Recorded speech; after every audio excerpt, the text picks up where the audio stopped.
S'agissant de nos votes contre des associations qui utilisent le label LGBT, je vous réponds à vous, à Monsieur Kael, puis aussi à Madame Chenel, parce que comme elle est trop loin de moi, elle l'a écrit sur Twitter.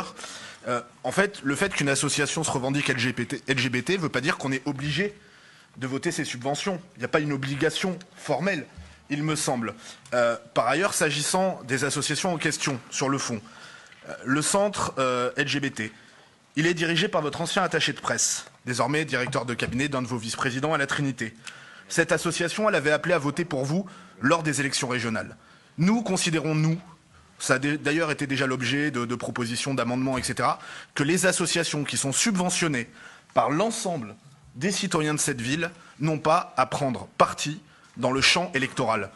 On peut tout à fait prendre parti dans le champ électoral quand on est dans le domaine associatif, je l'ai moi-même fait pendant des années, mais alors on ne demande pas l'argent public de tous les Niçois.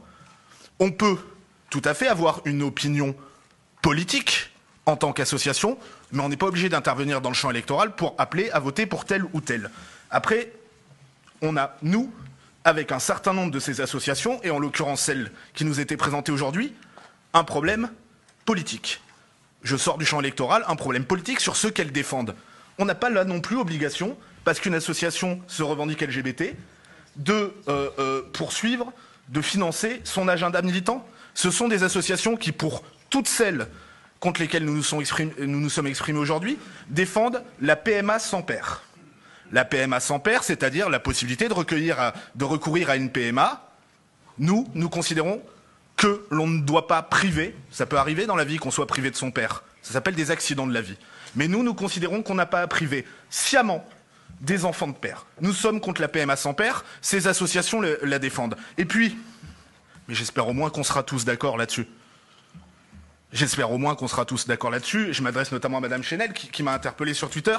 Vous, en tant qu'écologiste, vous êtes pour la marchandisation du corps humain Non, bah non, c'était le sujet en l'occurrence. Oui, mais attendez. Ah bah simplement, si. Monsieur Vardon, vos échanges sur les réseaux sociaux sont en dehors du conseil municipal. Plus ou moins, parce que ça concerne la délibération. Vous ne pouvez pas faire un fait personnel sur une interpellation sur un compte Twitter. De vous répondre et de répondre à Monsieur Kael. Ces associations défendent, au-delà de la PMA sans père, pour un certain nombre d'entre elles, la GPA. La GPA, on a l'habitude d'entendre les initiales, l'acronyme, ça veut dire quoi? La gestation pour autrui. C'est-à-dire les mères porteuses. Ben oui, Monsieur Boré, c'est un fait. C'est pas grave. Soit on est pour, soit on est contre, on peut en débattre. Mais nous considérons que l'argent public n'a pas à aller à des associations qui défendent la GPA, c'est-à-dire les mères porteuses, la marchandisation de l'être humain. Voilà. Ben bien sûr, on m'a accusé, grosso modo, à mots à peine cachés, d'homophobie. Je vous explique pourquoi. C'est pas parce qu'une association se revendique LGBT qu'on doit forcément, nous, les subventionner. Voilà. Me coupez pas, Monsieur le Premier Adjoint.